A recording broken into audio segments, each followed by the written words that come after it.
Well, I may look terrible, I may sound terrible, but I'm still good enough to do a Q&A. Why not? So, welcome to another Unlimited Q&A here at the Unlimited Facebook group page and the YouTube channel. And if you want questions answered in a future Q&A video, I will be giving out information on how to do that in the next coming days. Now, this Q&A looks to be very Walter Main-centric because he's the only person that asked questions. So, that's, not that good. Sucks. Thanks, guys. Good effort. But, yeah. He asked 10 questions, but he asked 10 good enough questions where I can get a lengthy Q&A out of them. So, Walter Main kicks it and ends it with, what is the best match of each era?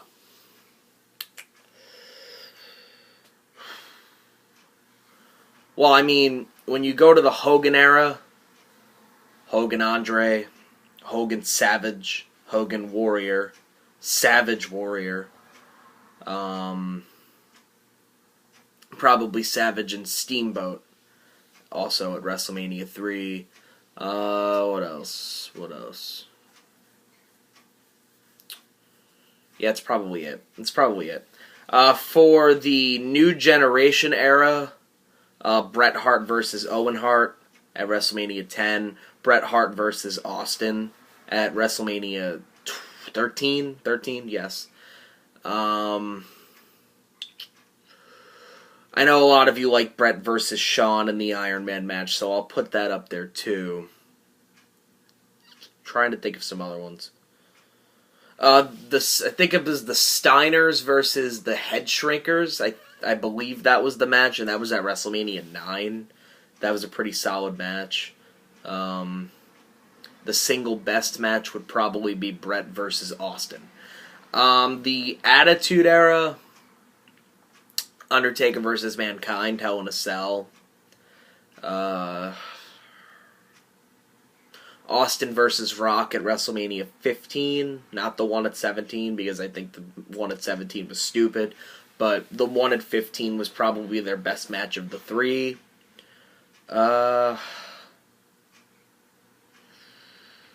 Triple H, Mick Foley in either the I Quit match. No, not the I Quit match. The match that they had at Royal Rumble 2000, I believe it was a street fight. And then the match they had the next month, which was Hell in a Cell. Those were really two really good matches. Also, the 6-man Hell in a Cell you could go, but I think that the single best match from the Attitude Era would probably be Undertaker versus Mankind. The Ruthless Aggression Era. My favorite is the Triple Threat at WrestleMania 20. And it's my favorite because that was when I was introduced to wrestling, and that was the first big-time match that I saw. So that's up there. I think Shawn Michaels versus Kurt Angle at WrestleMania 21 would probably be the best. And of the PG era, the best would probably be Shawn versus Taker at WrestleMania 25. You can include honorable mentions like Cena versus Kevin Owens at Elimination Chamber 2015. Maybe Daniel Bryan versus Triple H from WrestleMania 30. Punk versus Taker from 29. You can include Rock Cena from 28. You can include Triple H Taker at 28 or 27. Those are just some, but I think the best is still Undertaker versus Shawn Michaels. What is the best show of each era? Best show of the Hogan era was WrestleMania 3. The best show of the New Generation era? Oh my god. By default, probably WrestleMania 12. Maybe even WrestleMania 10, because WrestleManias 9, 11, and 13 were not that good. WrestleManias 12 and 10 were probably the best two shows of that time.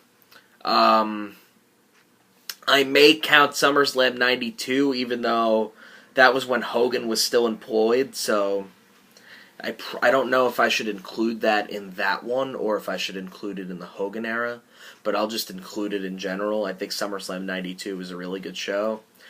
Best show of the Attitude Era? Could go a couple of different ways. King of the Ring 1998 was probably up there.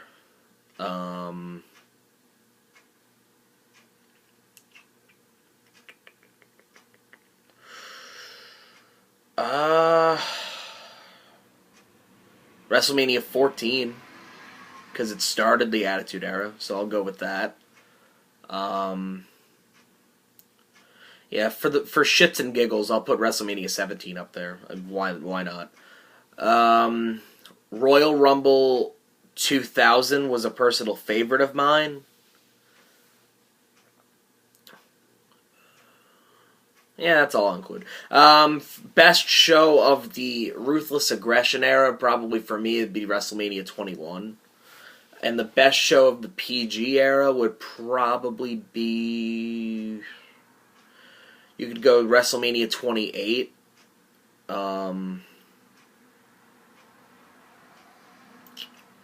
Maybe SummerSlam 2008.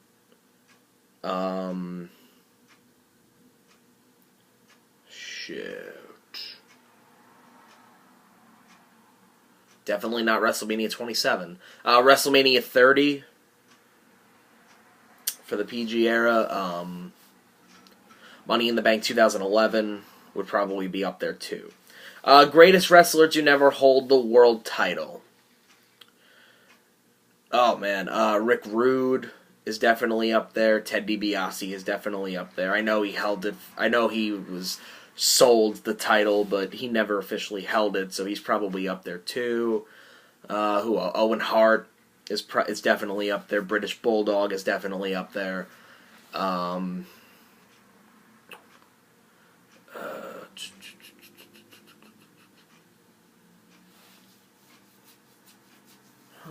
Ricky Steamboat is probably up there when it comes to the WWE Championship. He never held that. I know he held some titles in WCW, but if we're going strictly WWE, then Ricky Steamboat would be up there as well. If I look more recently, greatest wrestlers to never hold the world title, I don't know exactly if they're great, but if you count personal favorites of mine, then I would say Shelton Benjamin should have held the world championship. I know that's a little out of left field, but he was a favorite of mine, especially because of his wrestling ability. Yeah, that's all I can think of now. Is Hulk Hogan the most selfish person in the history of professional wrestling? He's definitely in the top 5. I mean, look at his returns back in 2005 and 2006. The only reason why he was put on that show was because of him. Was because of his selfish attitude. Like, honestly, the match with Orton at SummerSlam 06 should have never happened, and the match with Shawn at SummerSlam 2005 should have happened, but should have happened a long, long time ago. I feel like everything that Hulk Hogan does in professional wrestling is all about himself, and that's what I'm going to stick with. Has anybody ever thrown a better super kick than Shawn Michaels? There have been many in today's WWE that have tried. Literally everyone and their mother does a super kick today. But no one has ever thrown a better super kick than Shawn Michaels. Batista Bomb or the Jackknife Powerbomb? I'll probably go the Jackknife Powerbomb. Attitude Era or Ruthless Aggression Era, and why? Ruthless Aggression Era, for me, because I grew up on it. A lot of people grew up during the Attitude Era, and that was their favorite company, and favorite time, and I understand that. But I grew up in the Ruthless Aggression Era, so that's best what I remember. Look at some really good years like 2005, and you'll see why that it was a really good era. 2004 was a pretty decent year. 2006 was just okay, and 2007 just flat out sucked. But yeah, I think that was my favorite because I grew up watching that. I started watching in 2004. You look at other good years in the Ruthless Aggression era, like 2002 and even parts of 2003. It was a really underrated era. I know a lot of people talk about the Attitude Era, but the Ruthless Aggression Era, in my opinion, was probably better. Let's see, CM Punk or Stone Cold? I love CM Punk to death, but I would take 10 Steve Austins over 1 CM Punk. There would be no CM Punk in terms of promos without Stone Cold Steve Austin. How would the history of WWE changed if Vince would have went to prison in the early 1990s? Well, they definitely wouldn't be in the same spot as they are now. They definitely would be run different. Who knows if they would be ran at all? Who knows if WWE would still be a thing at this time? I mean, that's a good question. It's like ifs and buts. You know, woulda, shoulda, coulda. What would have happened? I mean, honestly, maybe pure disaster, because I think that the only way WWE could have ever won a war against WCW was with Vince McMahon at the helm. I know I bash him now, but back then, a lot of what he did was genius. It took him going on television as a character, a wrestling character, and feuding with the top guy in the company for WWE, or WWF at the time, to take front of the ratings war. I mean, what he did back in the Attitude Era was really genius. So, what would have happened if he went to prison in the early 90s? The company might not even have existed. It might have went out. Who knows? Honestly, that's a great question. Best theme music of all time. We'll wrap this Q&A up. I always have been a fan of the theme music that fits the character. So with that being said, The Undertaker's is definitely a top runner in that category. Bray Wyatt's is definitely up there for that category. Who else?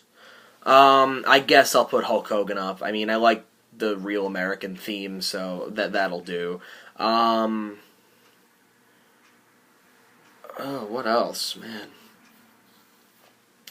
It's early in the morning, so I'm still a little out of it. Other theme music. Basic Thugonomics definitely fit John Cena's rapper gimmick, specifically because it was done by him.